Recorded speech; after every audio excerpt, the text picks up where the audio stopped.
अस्सलाम वालेकुम ख़वातीन हज़रात, वेलकम।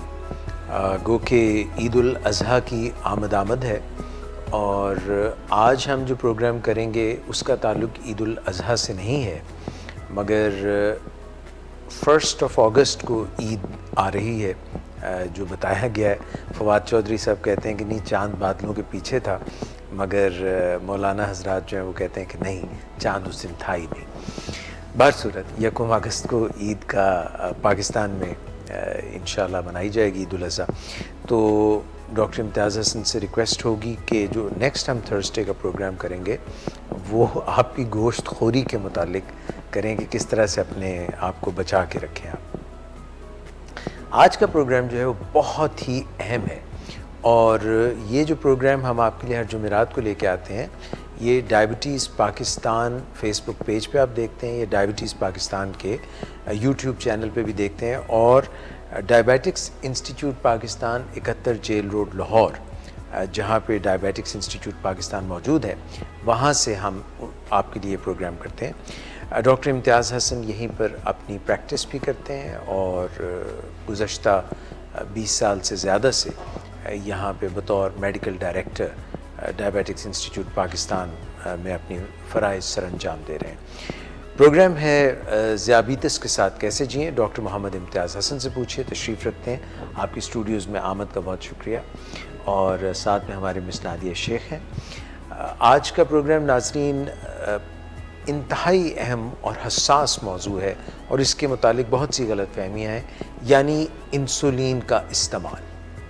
तो मैं चाहूँगा कि जो आप लोगों की तरफ से सवालात आते हैं वही हम गोशगुजार करें डॉक्टर इम्तियाज़ हसन के, और वो आपको अपनी मालूमात से, अपने क्लिनिकल प्रैक्टिस से जो करेक्ट जवाबात हैं वो कशीद करके दें। सबसे पहले मैं दरख्वास्त करूँगा मिस नादिया से सवाल के लिए। अस्सलाम वालेकुम डॉक्टर साहब, पहला सवाल ये है कि क्या इंसुलिन का इस्तेमाल सिर्फ लबलबे के फ़ेल होने की सूरत में ही किया जाता है? आमतौर पे जब इंसान को डायबिटीज़ होती है ना, तो साइंसदानों ने ये अंदाज़ा लगाया कि जो हमारे इंसुलिन बनाने वाली जो माइक्रोस्कोपिक जो नन्ही नन्ही सी फैक्ट्री हैं जिनको बीटा सेल्स कहते हैं, उनकी इंसुलिन की जो बनाने की कैपेसिटी 50% से नीचे आती है तो हमें डायबिटीज़ हो जाती है। अच्छा, हर साल तकरीबन कोई इसमें इजाफ़ा होता रहता है। जो वक्त गुज़रता जाता है तो इंसुलिन बनाने की जो कैपेसिटी है वो लबलबे की वो कम होती चली जाती है और कुछ अरसे बाद 7-8 सालों में, 10 सालों के अंदर ये आलमोस्ट 9-10%, 7-8-6-7% रह जाती है। एक तो ये है, और तो इसीलिए हम इसको कहते हैं डायबिटीज़ एक प्रोग्रेसिव डिज़ीज़ है। यानी ये वो डिज़ीज़ नहीं है जो आज जो डिज़ीज़ है वो कल भी 2 साल बाद भी वही होगी। इसलिए जो पेशेंट को चाहिए कि वो अपने डॉक्टर से इन टच रहे और अपनी अद्वियात के अंदर जो ज़रूरी चेंजेस हैं वो आप करवाते रहा करें। एक तो ये बात है। तो जब एक स्टेज आती है कि हम जब आप समझते हैं कि आपका A1C वो कंट्रोल नहीं हो रहा, मुसलसल ज़्यादा रह रहा है, आप ओरल टैबलेट्स देते जा रहे हैं और मरीज़ का जो A1C वो 10 और 11 पे फिर रहा है, तो आपको डेफिनेटली एक इंसुलिन एक ऐसे एजेंट की ज़रूरत होती है जो शुगर को बेहतर तरीके से नीचे लेके आए।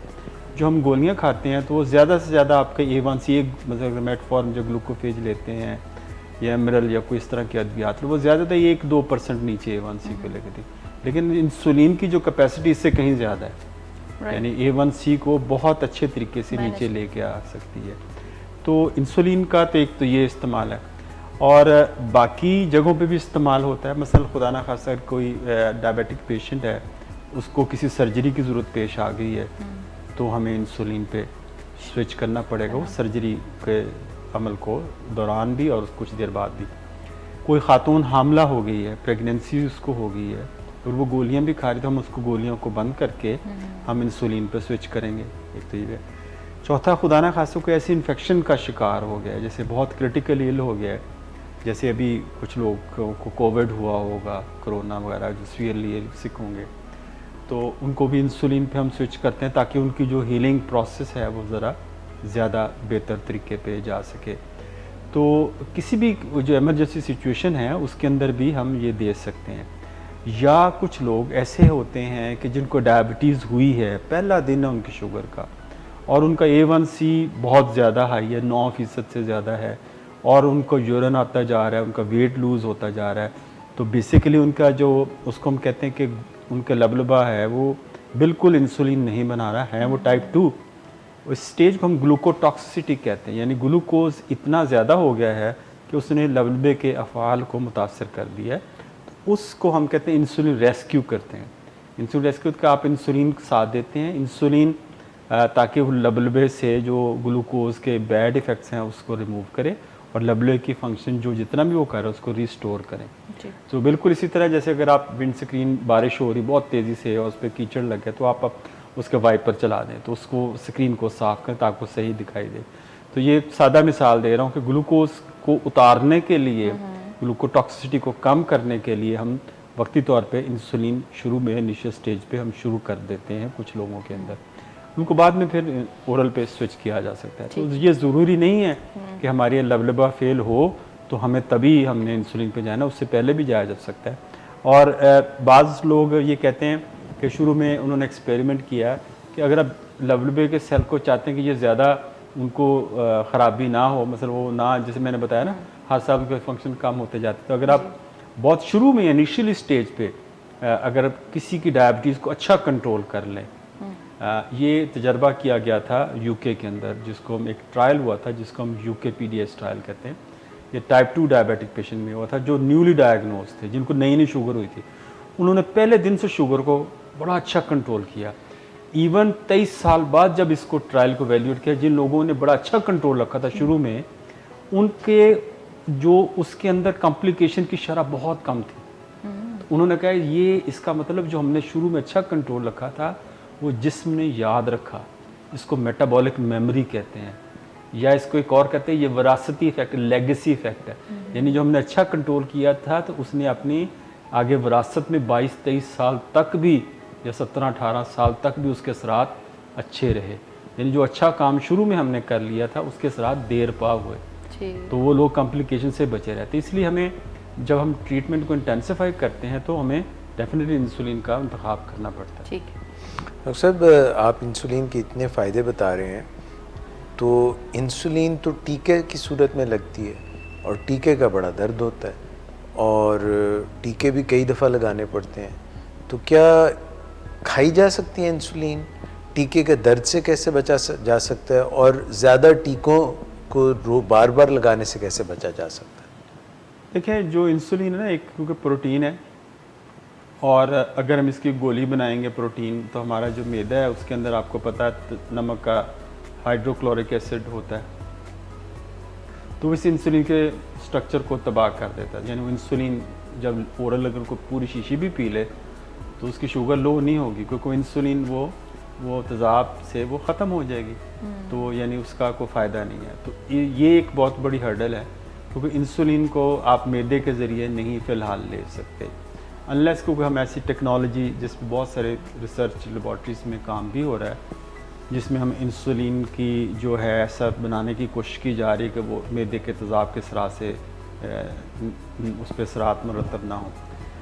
लेकिन इसके साथ कुछ लोगों ने इनहेल्ड इंसुलिन का भी किया, जो जैसे हम दमा के अमराज के लेते हैं, इनहेलर लेते हैं, तो उसकी वजह उससे भी हमने उसको भी कोशिश की, लेकिन उसकी थोड़ी सी कॉम्प्लिकेशन ज़्यादा हुई, लेकिन उसकी एफिकेसी इतनी अभी नहीं सामने, लेकिन दुनिया में अमेरिका में अवेलेबल है। लेकिन अभी तक क्योंकि इसका जो बेहतरीन तरीका है वो इंजेक्टेबल ही है, लेकिन अब जो इंजेक्टेबल डिवाइसेस हैं, यानी जो गैजेट्स हैं वो, या इसको लगाने वाली जो सिरिंजेस हैं या जो पेन हैं, वो इतने फाइन हो चुके हैं कि आलमोस्ट वो पेनलेस हो चुके हैं। यानी अगर किसी को दिन में 2 से 3 दफ़ा भी इंसुलिन लगानी पड़ती है तो वो दर्द का जो अंसर है वो काफ़ी हद तक उसको ख़त्म कर दिया गया है। तो इसमें कोई ये बड़ा पेन कोई इतना बड़ा हर्डल नहीं है। लोग इसमें कुछ फील करते हैं कि शायद ये बहुत हैसल होना शुरू हो जाएंगी, हमारा जो तर्ज़ ज़िंदगी बड़ा महदूद हो जाएगा। जब हम पेशेंट को कहते हैं आप इंसुलिन लगाएं, वो कहते हैं मैं तो बहुत मसरूफ़ होता हूँ, तो मेरा तो कोई पता नहीं होता, मैं कहीं कभी किसी वक्त कहाँ पे होता हूँ, मेरा दूसरा पाँव कहीं और होता है। तो इसमें हालांकि ऐसी भी कोई बात नहीं है, ऐसी इंसुलिन भी हैं जो दिन में एक दफ़ा से हम आम तौर पे शुरू करते हैं और उसको और फिर उसको इंटेंसिफाई भी किया जा सकता है। यानी फ्लेक्सिबल भी है, जब आपने खाना खाना हो खाने से पहले आप इंसुलिन ले लें। यानी ये नहीं कि आपने फ़िक्स उसी वक्त लाजमी हो जाएगा, आपने इसी वक्त ही खाना होगा। तो इसमें फ्लेक्सिबल हमारे पास ट्रीटमेंट रिजीम्स हैं, जो ट्रीटमेंट के तरीके हैं। इंसुलिन एक किस्म की नहीं है, बहुत सारी किस्मों की है। तो हम अपनी सहूलत के मुताबिक हर मरीज़ के इनफरादी तौर पे उसको इंतखाब किया जा सकता है कि उसको किस किस्म की इंसुलिन की ज़रूरत है। अच्छा डॉक्टर साहब, ये बताइए, जैसे अभी आप बता रहे हैं कि इंसुलिन के बहुत सारे बेशुमार फ़वाइद हैं, कंडीशन टू कंडीशन वेरी करता है कि कब किसको कितनी कैसे उसको तो अभी आप क्या देखते हैं कि इंसुलिन से इलाज जो है डायबिटीज़ का, वो आखिरी इलाज है या नियर फ्यूचर में या प्रेजेंट लाइक कोई और तरीक़ाकार है इसको ट्रीट करने का? देखें, इंसुलिन का जो इलाज है ना, वो उसके दो नुकसानात नहीं कह सकते, आप समझते हैं इसके जो जिसको अगर आप इंटेलिजेंटली यूज़ ना करें तो दो नुकसान हो सकते हैं। एक तो नुकसान होता है हाइपोग्लाइसीमिया, यानी शुगर को लो कर सकती है इंसुलिन, क्योंकि अगर शुगर को बेहतर कर सकती तो लो भी करेगी। तो अगर सही तरीके से और सही इंसुलिन का इंतखाब ना किया जाए और मरीज़ अपना इसका ख्याल ना रखे। और दूसरे इससे प्रॉब्लम आती है वेट गेन की, वज़न इससे बढ़ सकता है अगर आप इसको बहुत ज़्यादा मकदार में ले रहे हैं और अननेसेसरी ले रहे हैं। क्योंकि हमारे मुल्क में तसव्वुर ये पाया जाता है कि अब मैंने इंसुलिन शुरू कर ली है, अब मेरे लिए 7 खून माफ़ है, मैं कुछ भी हर चीज़ खाऊँ, मैं जो मर्ज़ी खाऊँ। और मरीज़ उसका नतीजा होता है कि पेशेंट ओवर ईटिंग करता है, उसकी शुगर बहुत बढ़ती है, उसको बढ़ने के लिए इंसुलिन लगानी पड़ती है। जो इंसुलिन ज़्यादा लगाता है तो अगली शुगर कम हो जाती है, उस कम को करने के लिए और मीठा खाता है और कुछ खाता है, डिफेंसिव ईटिंग जिसको कहते हैं, उसको करने के लिए वो अगली हाई आ जाती है, फिर लो, फिर ज़्यादा इंसुलिन लगाता है। तो एक सी-सॉ के इफ़ेक्ट आता है, यानी ऊपर नीचे रोलर कोस्टर की तरह आपकी जो शुगर, जैसे रोलर कोस्टर में एक नीचे आता है फिर एकदम ऊपर चली जाती है, तो इस तरह के इम्पैक्ट्स आते हैं। तो साइंस ने ये कहा कि जब आपको इस तरह के रोलर कोस्टर जो लाइक पिक्चर किसी पेशेंट को आए तो ये ज़्यादा डैमेजिंग है आपकी ब्लड वेसल्स के लिए, आपकी नर्व्स के लिए, आपकी सेहत के लिए ठीक नहीं है। तो कोशिश करें कि इंसुलिन लगाने का मकसद ये नहीं है कि किसी मरीज़ को खुली छुट्टी दे दी गई है, वो अपने लाइफस्टाइल को उसी तरह ही मुतवाज़न रखे, अच्छा रखे। तो इंसुलिन को बड़े इंटेलिजेंटली लो डोज से और मुनासिब तरीके से हम इसको, यानी कि इंसुलिन को अपने खिलाफ इस्तेमाल थोड़ी करना, उससे फ़ायदा लेना है, फ़ायदा लेना है, उससे फ़ायदा लेना है। ये एक जिन है जिसको आपने काबू करना है और अपनी इंटेलिजेंस के साथ कि इसको हमने कैसे इसको इस्तेमाल करना है, कितनी डाइट के लिए कितनी इंसुलिन लेनी है। तो हर चीज़ में जो चीज़ उसके मुताबिक है। लेकिन लोग कहते हैं हम कितने यूनिट लें। इंसुलिन की खूबी ये है कि एक तो ये A1C बड़ी अच्छी कंट्रोल करती है, दूसरा ये होता है कि जो इंसुलिन की जो है कि इसकी डोज कोई नहीं होती, हर पेशेंट की इंडिविजुअल डोज हो सकती है। उसको हो सकता है कोई कम यूनिट से कंट्रोल हो सकता है, ज़्यादा यूनिट से कंट्रोल हो। तो मैं ये पूछना चाह रहा था कि इंसुलिन जो है, आपने दो बातें भी मेंशन की। एक आपने ये कहा कि हाइपोग्लाइसीमिया यानी शुगर लो करती है, और दूसरा आपने बताया कि मोटापा भी करती है। तो इन दोनों चीज़ों से कैसे बचा जाए? देखिए, अभी जैसे हमने उसमें बात की कि इंसुलिन की जो राइट डोज हमें इंतखाब करनी चाहिए। राइट डोज ये होती है कि हम आमतौर पे जो पेशेंट को इंसुलिन शुरू करते हैं तो थोड़ी डोज से शुरू करें। हम कहते हैं गो लो गो स्लो, यानी हम उसकी एक तो है 100 थोड़ा सा उसको हम कोशिश करें कि वो सिंगल शॉट के साथ कंट्रोल, जैसे ग्लार्जीन है या इससे मिलती जुलती जो भी है डेटिमेर इंसुलिन है जो दिन में एक दफ़ा लगती है, उससे हम शुरू करें। तो उसके साथ हम इसको टाइट्रेट करते जाएं। अगर नहीं ठीक हो रही शुगर तो हम वो उस देखते हैं कि पेशेंट से हिस्ट्री लेते हैं कि आप किस वक्त पेट भर के खाना खाते हैं। वो कहे जी मैं दोपहर का खाना खाता हूँ पेट भर के, तो हम दोपहर के वक्त एक शॉर्ट एक्टिंग इंसुलिन दे देते हैं इस इंसुलिन के साथ। इसको हम बेजल प्लस कहते हैं, यानी एक आपने लंबे अरसे वाली ली और एक आपने ली है जो खाने को कवर करती है। अगर फिर भी नहीं होता फिर पूछते अगला खाना कौन सा है। तो इल्ला माशाल्लाह हमारे तो तीनों खाने ही हैवी मील होते हैं, तो हमें ज़रा थोड़ा सा इंटेंसिफाई करना है। लेकिन हमें डेफिनेटली कार्ब कंट्रोल सीखना पड़ेगा। अपनी वो चीज़ें जो शुगर को बढ़ाने वाली हैं, नशास्ते वाली, वो हमें कम से कम इस्तेमाल करनी चाहिए ताकि उसकी मिकदार का रखें उसको, ताकि इंसुलिन के साथ मैच करके रखें, यानी हाइपो को अवॉइड करें। बाज़ लोग हाइपो से बचने के लिए ज़्यादा खाना शुरू कर देते हैं, और बाज़ को हाइपो होता है वो ओवर ईटिंग कर जाते हैं।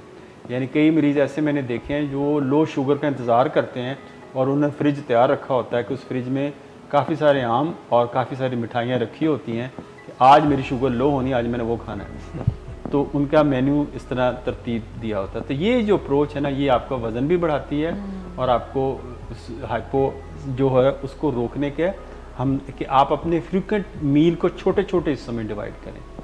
यानी यही नहीं एक बल्क मील ले लिया, 3 रोटियां सुबह खा ली हैं, 3 शाम को खा ली हैं और बीच में कुछ और भी करते रहे, तो ये बल्क मील को अवॉइड करें ताकि आपको ओवरडोज ना करना पड़े। छोटे छोटे मील के साथ लें और थोड़े थोड़े वक्फे से आप लें, तो फिर ये मसला नहीं होता। अच्छा मिस, एक छोटी सी ब्रेक ले लेते हैं, ब्रेक के बाद पलट के आते हैं, प्लीज़ हमारे साथ रहें।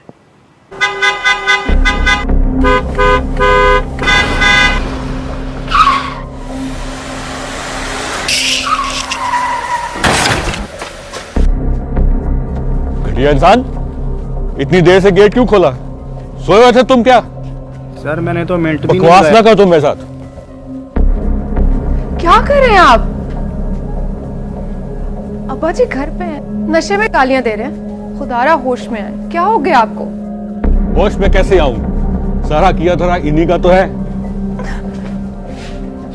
शराब नोशी की वजह किरदार की खराबी नहीं, मूड की खराबी है। शराब नोशी कभी भी नशे की बीमारी में बदल सकती है।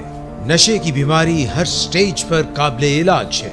मदद हासिल कीजिए, क्योंकि वो ऐसा नहीं करेगा। विलिंग वेज से मदद हासिल कीजिए, कहीं से भी मदद हासिल कीजिए, लेकिन फौरी मदद हासिल कीजिए। जिस मुआवजे के इंतजार में आपने बहुत देर कर दी, अब वो दस्तक दे रहा है। मदद हासिल कीजिए, मदद हासिल कीजिए, मदद हासिल कीजिए। Welcome back. जी, आप सवाल पूछना चाह रहे थे? बिल्कुल सर, ये बताइए कि इंसुलिन से जो इलाज है क्या वो महंगा होता है? उसकी अफोर्डेबिलिटी के बारे में।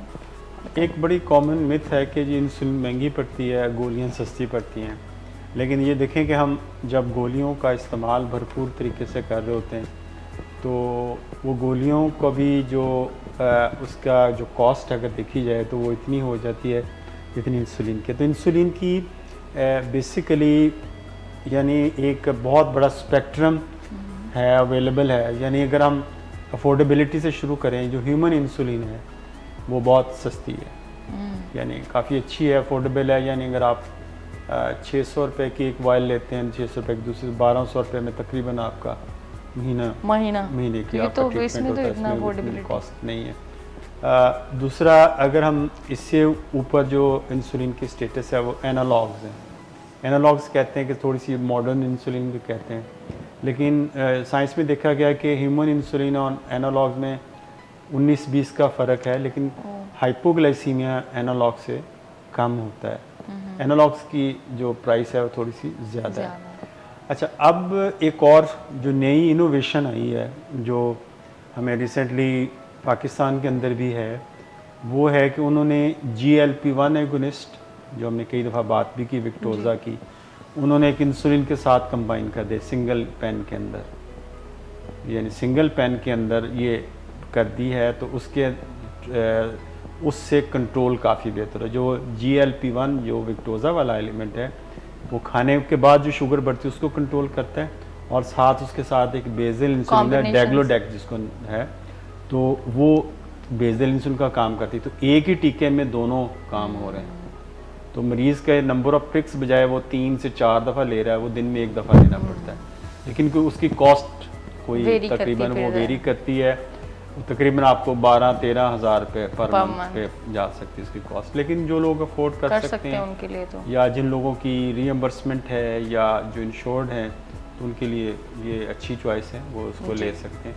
तो ये है। लेकिन एक और बात इस बात पे कि अभी रिसेंटली साइंटिस्ट ये कहते हैं कि अगर आपने किसी को इंसुलिन शुरू करनी है तो उसको आप पहले GLP-1 एगोनिस्ट दें, फर्स्ट इंजेक्टेबल थेरेपी GLP-1, ये लेटेस्ट है।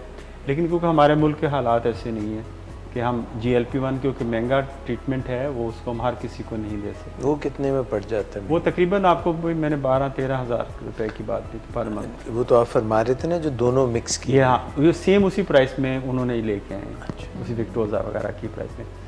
दूसरी जो चीज़ है उसमें एक ऐसा GLP-1 भी है जो हफ्ते में एक दफ़ा लगता है, ड्यूलाग्लूटाइड के नाम से है, जो ट्रूलिसिटी के वो हफ्ते तो में एक बहुत ही दफ़ा लगता है। कन्वीनियंट है। और जो खाने वाला है अभी खाने वाला रिबल्सिस के नाम से है, पाकिस्तान में अवेलेबल नहीं है। वो सेमाग्लूटाइड उसको कहते हैं, ओरल सेमाग्लूटाइड है, उसके इफ़ेक्ट्स बहुत अच्छे हैं और वो पाकिस्तान में अवेलेबल नहीं है। Soon it will be next year और 1 साल के अंदर अवेलेबल हो जाएगा, लेकिन उसकी भी मेरा ख्याल है कि प्राइस ज़्यादा ही होगी। अच्छा, अभी जो आपने इसमें एक बात की, इसमें वजाहत कर दूँ कि लोग इससे डर जाएंगे मेरे वेट बढ़ जाएगा, मेरा तो पहले वज़न ज़्यादा है, तो हम इंसुलिन के साथ ऐसी अद्वियात गोलियां देते हैं कि जिससे वज़न आपका बढ़े ना बल्कि कम हुआ है, हम देते हैं। मसल जैसे मेटफॉर्मिन जिसको ग्लूकोफेज कहते हैं, वो इंसुलिन के साथ देते हैं। जैसे आजकल एक रिसेंट नई दवाई है SGLT2 इनहिबिटर्स, एम्पाग्लिफ्लोजिन है या डेपाग्लिफ्लोजिन है, वो इंसुलिन के साथ हम मिक्स करके साथ इंसुलिन के वो भी देते हैं, उससे वेट भी कम होता है और मरीज़ इंसुलिन लेने के बावजूद मरीज़ों के वज़न 3 से 4 किलो कम होते हैं और इंसुलिन की डोज भी उससे कम होती है। तो हमें अब जो फ्लेक्सिबिलिटी हमारे पास ऑप्शंस बहुत ज़्यादा है, यानी कि आसानियाँ तो बहुत पैदा हो रही हैं, लेकिन लोग वैसे जो नहीं करना चाहते फिर वो उनके अभी एक लिए ये पेशेंट बड़ी मेरे पास भी नीचे मैं पेशेंट को हैंडल कर रहा था। अभी मैं उसके आपको एक थोड़ा सा माइंडसेट की बात कर रहा हूँ कि इंसुलिन के बारे में लोगों में खौफ है, फियर है, थोड़ी सी अवेयरनेस की ज़रूरत है।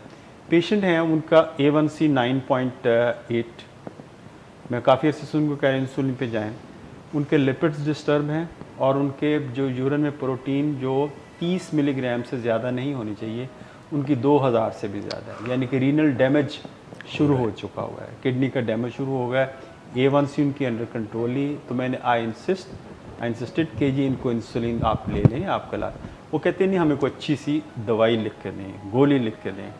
मैंने कहा इससे तो हम गोली नहीं है, आप तो अब ये हम स्टेज पे गुजर चुके हैं, आप इससे आपको अच्छे ट्रीटमेंट चाहिए ताकि इस बीमारी को यहीं हम रोक सकें, लेकिन वो इस चीज़ पे कायम रह के हमें आप गोली लिखे। तो मैंने फिर हमने उससे चार्ज नहीं किया। मैंने कहा कहते जी वो तो आप हमें कोई दवाई लिख के दें। मैंने कहा जो काम अगर आप मेरी बात नहीं मानेंगे तो मैंने तो इलाज आपका किया ही नहीं है, तो हम इसको आपको चार्ज भी नहीं कर रहे, इसकी आप तो ठीक है आप अपनी मर्ज़ी से कर रहे हैं, क्योंकि लेकिन इसलिए पेशेंट की साइड पे इनर्शिया, उनको ब्रीफ किया गया लेकिन वो कुछ उनके ज़हन में कुछ और अभी खदशात हैं।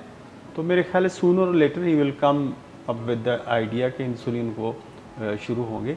यानी कहने के बताने का मकसद है कि इंसुलिन जब आपका डॉक्टर कहे तो शुरू कर लेनी चाहिए।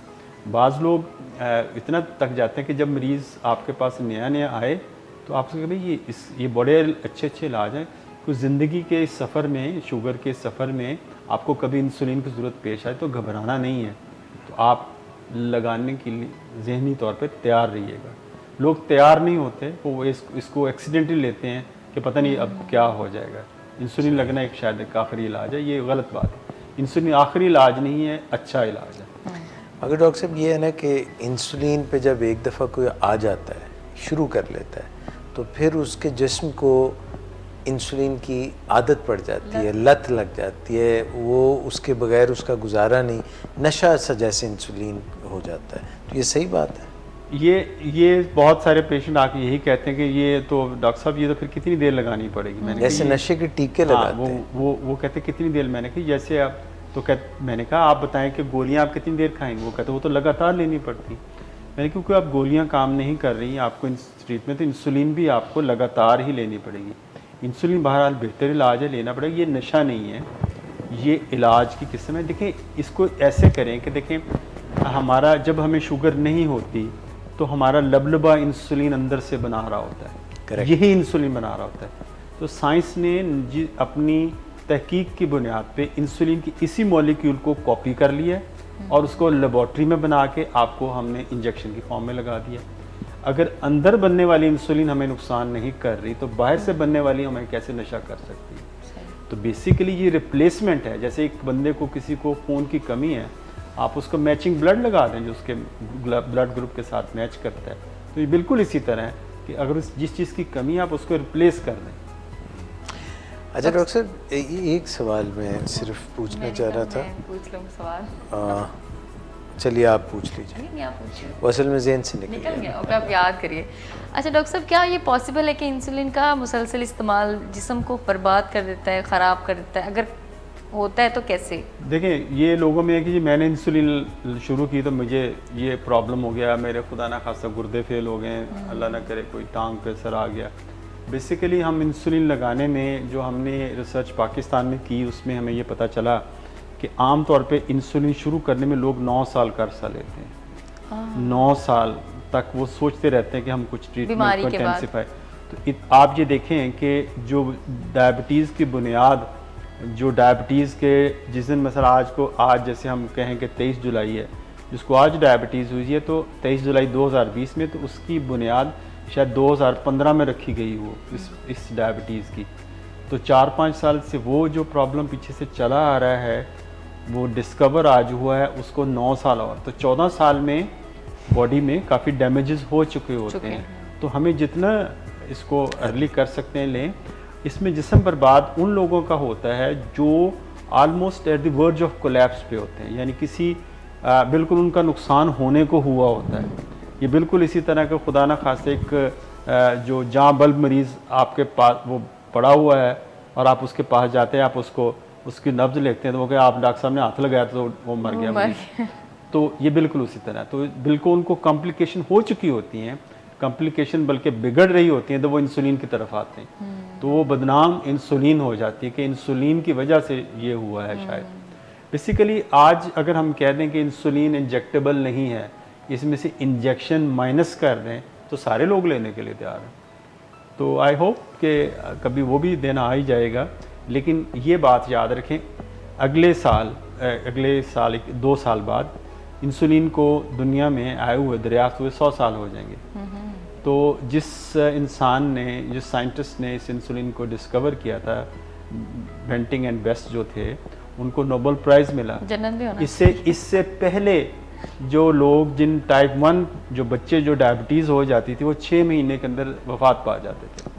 तो इतने लोगों की ज़िंदगी इस इंसुलिन की वजह से बची, और उन लोगों की खदमात का एतराफ़ करते हुए उनको नोबेल प्राइज़ मिला। काफ़ी लेट मिला, लेकिन उनकी ये दरियाफ्त का हमेशा ये पूरी इंसानियत उनकी एहसानमंद है। सो इंसुलिन का वो हिसाब है जैसे मुन्नी बदनाम हुई डार्लिंग तेरे लिए। अच्छा, वो सवाल मेरे जहन में आ गया। डॉक्टर साहब, ये जब उम्र बढ़ती है, आप फरमा रहे थे कि ये प्रोग्रेसिव बढ़ने वाली डिज़ीज़ है डायबिटीज़, तो जब उम्र बढ़ती है तो इंसुलिन की एक तो मिकदार कम हो रही होती है, खुलिए जो हैं बीटा सेल्स वो कम हो रहे होते हैं, फैक्ट्रियाँ जो आपने कहा, तो इंसुलिन की जो क्वालिटी है, जिस किस्म की इंसुलिन बनती है, वो भी कुछ मुतासिर होती है बढ़ती हुई उम्र के साथ। और क्या ये जो इंसुलिन बाहर से मिलती है, जिसको आप एनालॉग इंसुलिन कह रहे, ये क्या बहुत बेहतर और बढ़िया क्वालिटी होती है? हाँ, इसमें जो 2-3 सवाल आपके उसमें हैं कि एक तो कि क्या इंसुलिन की जो क्वालिटी में फ़र्क होता है जो हमें अंदर बन रही होती है। बेसिकली क्वालिटी से ज़्यादा क्वांटिटी का फ़र्क पड़ रहा होता है हमें, यानी वो हमारी देखें, एक आदमी है, उसके जिस्म को जितनी इंसुलिन की ज़रूरत है तो 50% तो हमें खसारा चल रहा है। जिस दिन में शुगर होती है तो 50% इंसुलिन नहीं बन रही, वो 50% खसारा तो पूरा नहीं हो सकता। उसको 2 तरीके से पूरा कर सकते हैं। एक तो हम अपना वज़न इतना कम कर लें कि हमारी रिक्वायरमेंट ही कम हो जाए, और अपनी डाइट को इतना कंट्रोल कर लें कि जो अंदर कम बन रही है उसके साथ वो मैच कर जाए। तो ये 2 तरीके हैं, ये बड़ा सिंपल मैथमेटिक्स है। तो इसमें क्वांटिटी में है फ़र्क। लेकिन हम बहुत सारे पेशेंट आते हैं, वो पराठे खा रहे हैं और दबा के खाना खा रहे हैं और कहते हैं जी हमारा शुगर नहीं कंट्रोल हो रहा। तो मैंने वही कि एक कमज़ोर घोड़ा है, आप उस पर ज़्यादा लोड डाल रहे हैं तो वो तो गिर जाएगा घोड़ा, वो जल्दी जवाब दे जाएगा। तो इस बात को समझिए कि आपकी जो इंसुलिन है वो कम बन रही है, तो आपने अपने लाइफस्टाइल को ऐसा बनाना है कि जो अंदर जितनी भी बन रही है उसी से काम लेने की कोशिश करें। जो कमी बेशी रह जाएगी वो आप गोलियों से या किसी और तरीके से या इंसुलिन के डोज के साथ आप उसको कवर कर सकते हैं। दूसरा जो सवाल है कि एनालॉग्स का क्या फ़ायदा है, आखिर ह्यूमन इंसुलिन भी है, एनालॉग्स का है। दुनिया में एक जो एक ट्रायल हुआ जिसको ट्रीट द टारगेट कहते हैं, वो ट्रायल हुआ, उन्होंने NPH इंसुलिन भी दी, जो आपने देखो मिल्की इंसुलिन जिसको हम कहते हैं दूध या इंसुलिन होती है, और साथ उन्होंने ग्लार्जिन लेंटिस भी दी। तो दोनों ने जो A1C जो रिड्यूस की, यानी शुगर का कंट्रोल, वो एक जैसे ही था दोनों इंसुलिनों में। लेकिन जो NPH वाले थे ले रहे थे, उनके अंदर शुगर लो बहुत ज़्यादा हुई, क्योंकि उसकी जो NPH की जो जब आप लगाते हैं तो थोड़ा थोड़ा उसका लेवल बढ़ना चाहिए, एक पीक बनना शुरू होती है। तो कभी उसकी पीक 6 घंटे बाद आती है, कभी उसकी 8 घंटे बाद आती है, कभी 4 घंटे बाद आ जाती है। इसको हम कहते हैं ग्लाइसेमिक वेरिएबिलिटी, यानी उसके अंदर हम ये नहीं कह सकते कि ये जो NPH लगाया इसका इफेक्ट मैक्सिमम कितने घंटे बाद होगा। तो इसकी वजह से हाइपो ज़्यादा होते हैं। जो ग्लार्जिन जो एनालॉग है वो शुगर तो उतनी कंट्रोल करती थी, लेकिन उसके अंदर हाइपो ने उसका फ्लैट करवाता था, यानी लगाई बिल्कुल एक जैसा, उसमें कोई पीक नहीं है, पीकलेस उसकी पीकलेस है उसकी चल रही है, और उसकी वेरिएबिलिटी भी इतनी नहीं है जितनी NPH की है। तो इसलिए उसको एनालॉग को प्रेफर करते हैं कि ये इसका प्रेडिक्टेबल एक्शन प्रोफाइल है, यानी आप सही कह सकते हैं इसका आधे 15-20 मिनट में या आधे घंटे में इसका इफेक्ट शुरू हो जाएगा। तो इसमें हाइपो कम होता है, हाइपोग्लाइसीमिया कम होता है। तो ये जो आप डेटामेर का जिक्र कर रहे थे या ग्लार्जिन जो है, ये कितनी देर तक लास्ट करती है? देखिए जो ग्लार्जिन है बेसिकली इसको जो हाइफ लाइफ मुख्तलिफ इससे बेहतर इंसुलिन भी, वो भी मैं भी आपको बता देता हूँ। जो सबसे जो इस वक्त है डेग्लुडेक इंसुलिन है, उसकी हाफ लाइफ जो तकरीबन 24 से 26-25 घंटे तक है। और ग्लार्जिन की वो क्लेम करते हैं कि 24 घंटे इफेक्टिव रहती है, लेकिन आमतौर पे 12 से 14 घंटे तक इफेक्टिव रहती है। और डेटीमेर ज़रा थोड़ी से कम 8 से 10 घंटे तक रहती है। डेटीमेर को हम 2 दफ़ा भी बाज़ औक़ात देते हैं, लेकिन जो ट्रू जिसको कहते हैं जिसके अंदर वेरिएबिलिटी वो जो है डेग्लुडेक जो है वो वाली इंसुलिन है। पाकिस्तान में ये अवेलेबल है, लेकिन इसके साथ एक को फार्मूलेशन की फल, यानी एक साथ उन्होंने शॉर्ट एक्टिंग भी जोड़ दी है। यानी अगर आप एक ही टीका लें तो आप मिसाल एक दफ़ा खाना खाते हैं पेट भर के, तो आप उस वक्त ले लें तो आप एक ही टीके से वो आपका पूरा खाना भी कवर होगा और 24 घंटे वो बेजल इंसुलिन वाला भी वो काम बड़ा बेहतरीन। ये राइजोडेक के नाम से अवेलेबल है यहाँ पाकिस्तान में। तो डॉक्टर साहब ये कोई ऐसी इंसुलिन भी है जिसकी ताकत ज़्यादा हो और कुछ इंसुलिन की ताकत कम हो, उसके अंदर 100 यूनिट भरे हों या 300 यूनिट भरे हों? अभी जो लेटेस्ट है, अब जैसे एक बेजल इंसुलिन है, जैसे लेंटस हम बात करते हैं तो उसकी जो ताकत होती है U100 का मतलब है तो उसके 1 cc के अंदर 100 यूनिट्स इंसुलिन के हैं। अब एक नई इंसुलिन आ गई है जिसको U300 कहते हैं, वो भी ग्लार्जिन है, वो टोजियो के नाम से अवेलेबल है। तो उसके अंदर उन्होंने U300 के यानी एक छोटी से सीसी के अंदर 300 यूनिट के बराबर वो इंसुलिन है, यानी उससे ज़रा स्ट्रॉन्ग है, उसका इफ़ेक्ट भी अच्छा है और एफिकेसी भी बहुत बेहतर है, यानी उसको उन्होंने मॉडिफाई किया है। डॉक्टर इम्तियाज़ आपका बहुत शुक्रिया, बहुत ही तफसील से बहुत सैर हासिल गुफ्तगू की। आपके पेशेंट्स अभी भी इंतज़ार कर रहे हैं, तो आपने टाइम निकाला और मालूमात के लिए लोगों के लिए आपने बेहतरीन इंसुलिन के मुतालिक मालूमात दी। आपका भी बहुत शुक्रिया मिस नादिया। इंशाल्लाह फिर मुलाकात होगी। अपना बहुत ख्याल रखिएगा, फीडबैक से नवाजते रहिएगा। इजाज़त दीजिए, अल्लाह हाफ़िज़।